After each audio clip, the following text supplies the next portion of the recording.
আজকের ভিডিওতে আমরা ক্লাসিক ডেসক্রিপটিভের বিভিন্ন উত্তরগুলোর কত ওয়ার্ড বা কত লাইনের ভিতরে লেখা যাবে বা লিখলে খুব সুন্দরভাবে টাইম ম্যানেজমেন্টের সঙ্গে কমপ্লিট করা যাবে সেটা নিয়ে কথা বলবো। টাইম ম্যানেজমেন্ট নিয়ে অলরেডি একটা ভিডিওতে আমি বলেছি, সেটাও দেখা যেতে পারে।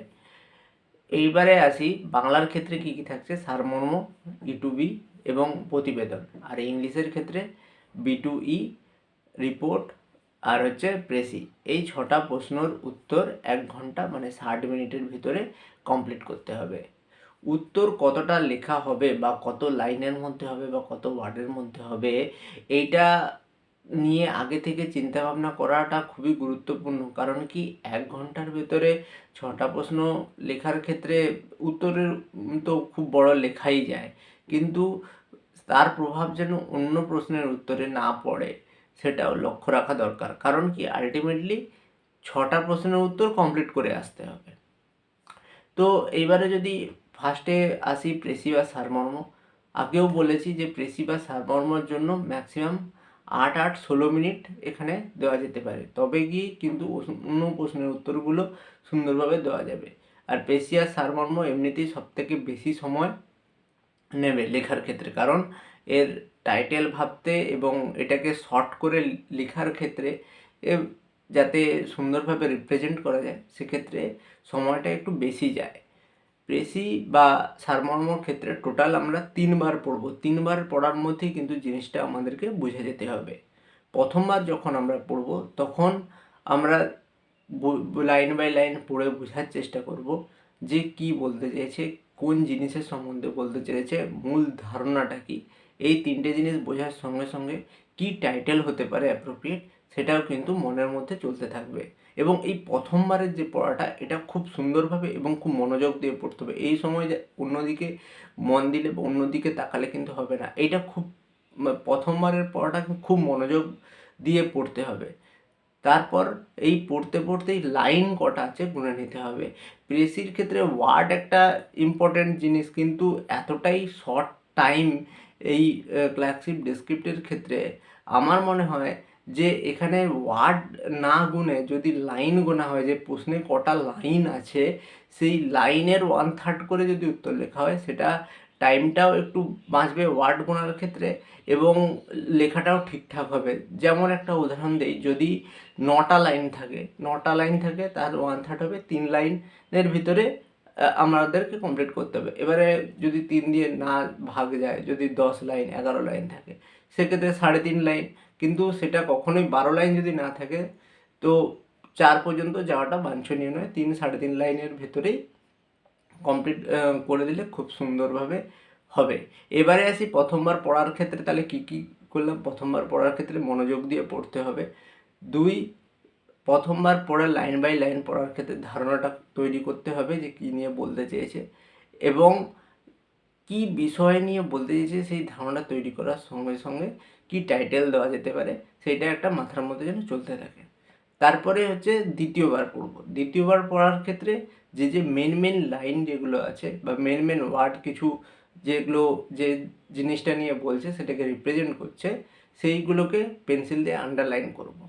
করার সঙ্গে সঙ্গে সেইবার যে দ্বিতীয়বার যে পড়ছি তখন আরেকবার চেক করে নেবো যে আমি প্রথমবারে যে টাইটেলটা ভেবেছিলাম সেই টাইটেলটা অ্যাপ্রোপ্রিয়েট তো এই লেখাটার জন্য। দ্বিতীয়বারের মধ্যে সেটাকে ভেরিফাই করে নিতে হবে যে হ্যাঁ, আমি এটা লিখছি, এটার টাইটেল এরকম একটা হতে পারে এবং এতে আমার কনফিডেন্স আছে। এবং 3 নম্বর বারে যেটা পড়া হবে, 3 নম্বর বারের মধ্যে পড়তে পড়তেই আমি ভেবে নেব যে কোন কোন লাইন আমি ইউজ করব, কোন কোন ছোট ছোট লাইন। ইংলিশের ক্ষেত্রে ছোট ছোট লাইন ইউজ করতে হবে এবং বাংলার ক্ষেত্রে যেটা বুঝেছি একবার নিজের মনের মধ্যে একবার বলে নেব যে এই জিনিসটা আমি লিখব, এই জিনিসটা আমি লিখব। এবং প্রেসি লেখার ক্ষেত্রে প্রথমে খুব ফাম্বেলনেস থাকে, সেইটাকে প্র্যাকটিস করে করে সেটাকে কাটাতে হবে যে আমি শুরুটা যাতে ঠিক করে, একবার যদি শুরুটা ঠিক হয় তাহলে কিন্তু লেখাটা কমপ্লিট হয়ে যাবে। 3 নম্বর বারের মধ্যে যে পড়বো, 3 নম্বর বারের মধ্যে কি লিখবো আমি সেটাকে মনের মধ্যে একবার বলে নেব যে হ্যাঁ এইটা আমি লিখবো। এইটাই আমি খাতায় 3 লাইন বা 3.5 লাইন বা যেরকমভাবে থাকবে তার 1/3 মধ্যে করে নেব। এবারে ওয়ার্ডের ক্ষেত্রে অন্যান্য পরীক্ষায় যে ডেসক্রিপটিভের ক্ষেত্রে ওয়ার্ড গোনা হয়, কিন্তু এটাই যেহেতু সময়টা খুবই কম, সেক্ষেত্রে আমি বলবো লাইন গুনে করলেও কোনো অসুবিধা হবে বলে আমার মনে হয় না। এইবারে আসি B2E আর E2Bর ক্ষেত্রে। বাংলা থেকে ইংলিশ করার ক্ষেত্রে সেন্টেন্স একটু ঘুরিয়ে বা একটু জটিল থাকতে পারে, সেটাকে সোজা সরলভাবে আগে দেখে নাও। তার আগে বলবো যে একবার পুরো যেটা প্যাসেজটা বা প্যারাটা যেটা আছে সেটাকে পুরোটা পড়ে নিতে হবে। একবার পড়ে নিলে কী হবে, সেইটা সম্বন্ধে ধারণা তৈরি হবে। বাংলার ক্ষেত্রে বাংলা এবং ইংলিশের ক্ষেত্রে ইংলিশ, পুরোটা যদি একবার পড়ে নিই কী বলতে চেয়েছে সেই ধারণাটা তৈরি হয়ে যাবে।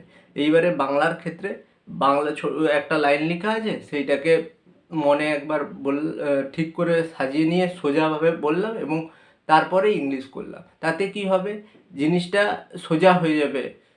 আর যদি যে সেন্টেন্সটা আছে সেটাকে পুরোপুরিভাবে ইংলিশ করতে যাই, সেটা কিন্তু একটু কঠিন ব্যাপার। ইংলিশের ক্ষেত্রেও সেম, ইংলিশে যেটা আছে পুরোটা আগে পড়ে নিয়েছি, ধারণাটা ক্লিয়ার আছে। ইংলিশের প্রতিটা লাইন দেখলাম, দেখার পরে সেটাকে বাংলা করলাম, নিজের মতো করে তৈরি করলাম, তারপরে আমি খাতায় লিখলাম। এটা B2E এবং E2Bর ক্ষেত্রে। তারপরে যে কোশ্চেনটা নিয়ে প্রচুর কমেন্ট পেয়েছি যে রিপোর্ট বা প্রতিবেদনের ক্ষেত্রে কত ওয়ার্ডের মধ্যে লিখতে হয়। অন্যান্য যে ডেসক্রিপটিভ পরীক্ষা আছে সেক্ষেত্রে ওয়ার্ডের ক্ষেত্রে একটা লিমিট থাকে, দেওয়া থাকে, তার 10% উপর পর্যন্ত দেওয়া যায় বা কম লেখা যায়, এরকম লিমিট থাকে। কিন্তু আমি আবারও বলবো, এটা 60 মিনিটের ভেতরে 6টা প্রশ্নের উত্তর লেখার ক্ষেত্রে এত কম টাইমের ভেতরে যদি ওয়ার্ড গুনে গুনে লেখা হয়, সেটা কিন্তু সময় প্রচুর নষ্ট হবে। সেক্ষেত্রে একটা যদি স্ট্যান্ডার্ড লিখতে হয় রিপোর্ট বা প্রতিবেদন, আমি দেখেছি যে যদি 15 থেকে 18 লাইনের মধ্যে, খাতার 15 থেকে 18 লাইনের ভেতরে রিপোর্ট বা প্রতিবেদনটা থাকে, তাহলে কিন্তু একটা স্ট্যান্ডার্ড রিপোর্ট বা প্রতিবেদন লেখা যেতে পারে।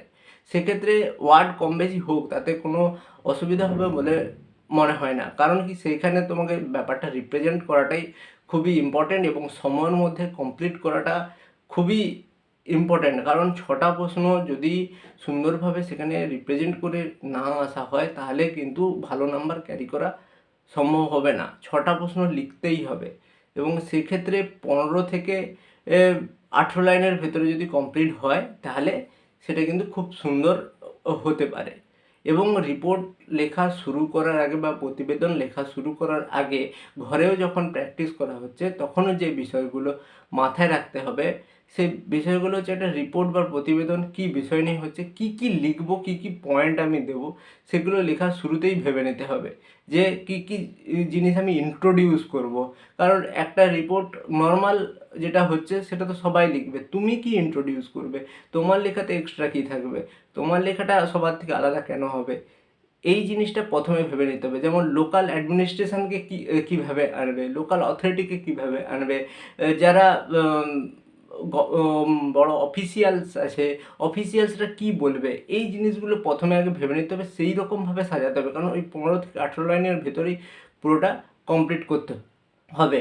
আর লেখা অন্যদের থেকে যদি আলাদা হয়, তবে গিয়ে একটু বেশি নাম্বার পাওয়া যাবে, নাহলে লিখবে তো সবাই।